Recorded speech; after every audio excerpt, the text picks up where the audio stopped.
반갑습니다. 복지콕콕입니다. 오랜만에 기관에서 챙겨야 하는 변경되는 정책들로 찾아뵙게 되었습니다.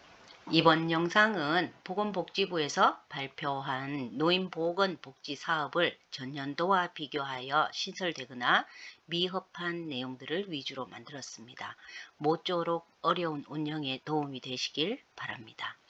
가장 먼저 산업안전보건법에 따른 휴게시설 설치 및 관리 기준에 관한 내용입니다. 이 내용은 작년 8월 18일자로 개정이 되어서요. 시설을 포함하여 상시 근로자 20명 이상의 전 사업장에 휴게시설이 의무화되었고 이를 어기면 과태료가 부과된다는 법이 발표되었었죠. 작년 8월 18일 법이 개정되면서 1년의 유효 기간을 주었기 때문에 2023년 8월 18일 이후부터는 관리 감독이 이루어질 건데요. 그동안은 휴게시설 미설치에 대한 제재 규정이 없었지만 작년 8월 18일 법이 개정이 되면서 상시 근로자 20인 이상 사업장을 포함하여 7개 직종의 근로자를 둔 사업장은 근로자 2인 이상 반드시 휴게시설을 설치하라고 발표했기 때문에 대부분의 장기요양기관이 해당되겠습니다. 장기요양기관이 해당하는 7개 직종은 전화상담원, 돌봄서비스 종사원, 텔레마케터, 배달원, 청소원 및 환경미화원, 아파트경비원, 건물경비원 등 휴게시설이 거의 없었던 근로자가 근무하는 취약계층이 속한다고 생각하시면 됩니다. 장기요양기관의 경우에는 돌봄서비스 종사원으로 근로자가 분류되고 있기 때문에 8월 18일이 되기 전까지 반드시 휴게시설을 마련해서 근로자의 휴게권을 보장해 주셨으면 좋겠습니다.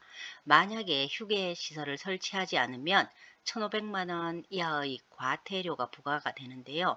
과태료 부과는 앞으로 있을 지정갱신제에도 영향을 줄 수 있기 때문에 기관장들의 발빠른 대처가 반드시 필요한 부분입니다. 휴게실은 최소 면적 6제곱미터 이상으로 온도나 습도, 조명, 환경까지도 고려해야 하기 때문에 휴게실에 냉난방 장치를 포함하여 의자나 간단한 음료나 물 등을 비치해 두시면 됩니다. 만약 현재 운영하고 있는 사업장 내에 설치가 어렵다면 사업장에서 휴게시설까지의 왕복, 도보 걸리는 시간이 휴식 시간의 20%를 넘지 않는 곳을 선정해서 설치하시면 됩니다. 이때 휴게시설은 휴게 목적 외의 용도로 사용하지 않아야 된다는 점 꼭 기억하시기 바랍니다. 두 번째는 인력 운영과 관련된 부분인데요. 재가시설 중 방문 간호사를 두는 경우에 해당한다고 생각할 수 있습니다. 기존에는 면허 또는 자격증 사본을 채용할 때 요구했다면 2023년도부터는 면허 신고증을 요구해야 하고요. 복지연구의 경우는 국내 제품을 포함해서 수입 제품을 추가하게 됩니다. 그래서 총 597개 제품에서 615개 제품으로 급여 범위를 확대한다는 내용이고요. 다음 장기요양기관의 폐업이나 휴업 신고 시에 행정안전부의 민원 간소화 권고에 따라서 행복위험을 통해 행정정보를 알 수 있는 서류의 경우에는 전산기록으로 구비 서류를 간소화한다는 내용입니다. 그리고 장기요양기관을 운영하면서 가장 관심이 높은 인건 비율이 일부 조정이 되었는데요. 요양시설의 경우 간호사 및 간호조무사를 포함한 직접 인건비는 61.1%에서 61.4%로 상향 조정되었고요. 공동생활가정 역시 65.5에서 65.8, 그리고 주 야간은 48.7%에서 49%, 단기보호는 59%에서 59.3%로 기관 운영이 조금 더 어려워졌습니다. 인건 비율이 가장 높은 방문요양의 경우는 작년 대비 동결로 86.6%가 유지되었지만 방문 목욕의 경우는 0.3%가 올라서 49.8에서 50.1%, 방문 간호 역시 0.5%가 올라서 60.4%에서 60.9%로 일부 상향 조정이 되었는데 이 부분은 기관 운영을 하시면서 누구 부담도 잘 알고 있을 것이라고 생각이 됩니다. 다음은 기초수급자 및 의료급여 수급자의 경우에 해당하는데요. 이용 의뢰가 들어오면 입소 이용 신청서를 작성하시는데 기존에는 시군구별로 소급 적용을 해주지 않는 곳도 있었습니다. 하지만 이제부터는 입소 이용을 신청한 날로부터 급여 비용이 인정되기 때문에 이용 계약서를 작성하신 뒤에 입소 이용 의뢰서를 먼저 신청하시고 서비스를 진행하셔도 무방하겠습니다. 아울러 공단에서 내어주는 계장기에 어르신의 상태에 맞는 이용 내역서에 맞게 급여 내역을 작성하시는 것이 좋은데요. 간혹 수급자나 보호자 욕구와 다르게 월 한도에까지 입소 이용 의뢰서에 기재하는 경우를 보았습니다. 물론 보호자나 수급자의 욕구가 있을 경우에는 기존처럼 공단에 직접 연락하도록 해서 계장기의 서비스 이용 내역서를 바꾸도록 하시는 것이 좋습니다. 단기 보호나 주야간 보호 시설을 이용하는 수급자의 경우에는 기존보다 금액이 줄어들어서 120%까지 이용 가능하다는 점 이미 알고 계실 거라고 생각이 들고요. 또한 기초수급자나 의료급여 수급권자의 경우 대부분의 기관에서 증명서를 받지 않으셨는데 이제부터는 받아서 사본을 보관해 두는 것이 좋겠고요. 지자체에 따라 장기요양급여 계약서를 제출해야 할 수도 있음 또한 알고 계시면 도움이 되겠습니다. 입소이용 의뢰서 작성 시 유의사항도 추가되었는데요. 기관을 변경할 경우에 이전 기관에서 현재 이용하고자 하는 기관명을 기록하셔야 합니다. 다음은 2018년 7월 1일부터 시행된 휴게시간 준수와 관련된 내용인데요. 이 부분 앞으로 굉장히 중요한 이슈가 될 것 같습니다. 근로계약서상 휴게시간을 12시부터 13시로 정했다면 변경 금지가 되기 때문에 방문 상담 시간을 철저히 미리 지키시는 게 좋겠다는 게 제 생각입니다. 보통 라운딩을 하다가 보면 점심시간에 방문을 가게 되는 경우가 많은데요. 이전 미리미리 준비하셔서 차후 정기조사를 통해 적발되어서 불이익을 받지 않으셨으면 합니다. 법 위에서 노는 공단이지만 법에서 정한 내용이 있다면 어떻게 조사를 나올지 미리 준비하는 것이 옳은 선택인 것 같습니다. 다음은 기타 사항으로 요양보호사의 신분증 지참 내용인데요. 이 부분 기관 이름이 박힌 앞치마 사용으로도 대체할 수 있지만 이 부분 역시 반드시 공단에 문의를 해 보시는 게 좋을 것 같습니다. 급여 명세서와 급여 상세 명세서는 모든 기관들이 잘 작성해서 매월 배부를 하시겠지만 혹시나 참고하실 기관이 있을까 싶어서 보건복지부 자료 예시를 가져왔고요. 다음부터는 장기요양기관에 대한 기준으로 한 번씩 읽어두면 좋을 내용들입니다.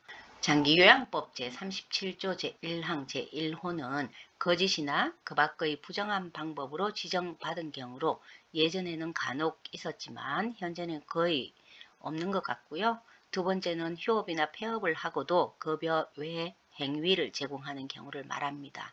그리고 세 번째는 법에 따른 지정 기준이 해당되겠고요.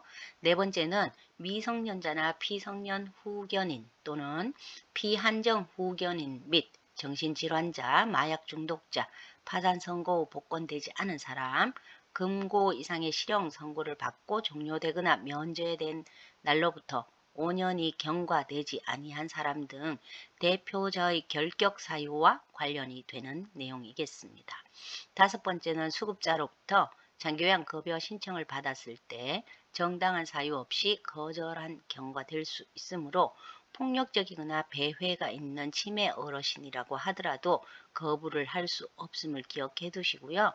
여섯 번째는 본인 부담금을 면제하거나 감경해 주는 경우.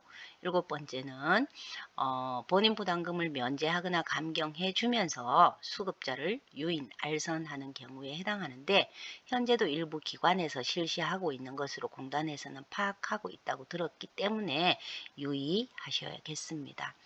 여덟 번째는 거짓 청구와 관련된 내용이고요. 아홉 번째는 폐업이나 휴업 신고를 하지 않은 채 1년 이상 서비스 제공이 없는 경우입니다. 열 번째는 장기요양기관의 재무회계 위반의 경우와 관련된 내용이고요. 11번째는 보건복지부령으로 실시하는 평가와 관련된 내용입니다. 12번째는 재무회계와 관련된 자료 제출 요구를 거부하거나 거짓으로 자료를 제출하는 경우에 들어가고요. 13번째는 노인학대와 관련된 신체적, 정신적, 경제적, 성적, 방임, 유기 등과 관련된 내용으로 이 노인학대가 일어난 기관은 절대로 지정 갱신을 받을 수 없음을 꼭 기억하셔야겠습니다. 14번째는 업무정지 명령을 어기고 급여를 제공한 경우이고요. 15번째는 사업자 등록이나 고유 번호가 말소된 경우에 해당됩니다. 기관을 운영하면서 장기요양법을 모두 외우고 계시기는 힘드시겠지만 그래도 중요한 내용이나 바뀌는 내용들이 있다면 반드시 확인해서 미리 대처하시면 좋을 듯 해서 영상에 포함시켰습니다. 다음 화면은 장기요양법 제37조 제1항 제4호에 해당하는 부당 청구액의 비율과 관련된 업무 정지를 표시한 거고요. 이 경우는 종사자에 해당하는 것으로 특히 청구 업무를 담당하는 사회복지사들이 반드시 알고 청구에 임하셔야 되는 내용입니다. 그리고 다음부터는 회계 업무를 하기 위해 필요한 세입과 세출 과목 구분으로 대부분 아시고 계시는 내용이지만 업무를 진행함에 있어 혹시나 필요할 수도 있겠다 싶어서 그 내용을 캡처했으니 참고하시기 바랍니다. 먼저 세입 과목입니다. 이 화면에서는 전입금과 차입금을 구분할 수 있겠고요. 그 다음에 잡수입의 범위를 확인할 수 있겠습니다.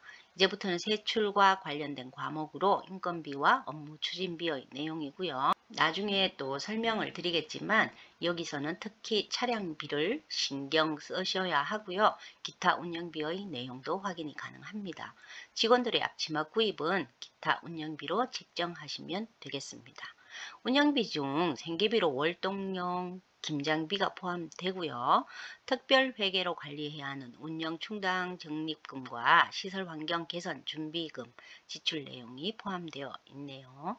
마지막으로 요즘 많이들 책정하시는 차량 유지비와 관련된 내용으로 시설 같은 경우에는 기관명의 차량이나 임대 차량 또 제가는 사용하는 전산의 업무용 차량으로 등록된 경우만 지출할 수 있다는 점 꼭 기억하시기 바랍니다. 이 경우에는 반드시 차량 운행 일지를 작성하여 보관해야 하는데요. 화면은 보건복지부에서 예시로 내놓은 일지 양식입니다. 감사합니다. 기관 운영 및 업무에 도움이 되고자 노력하는 복지콕콕이었습니다.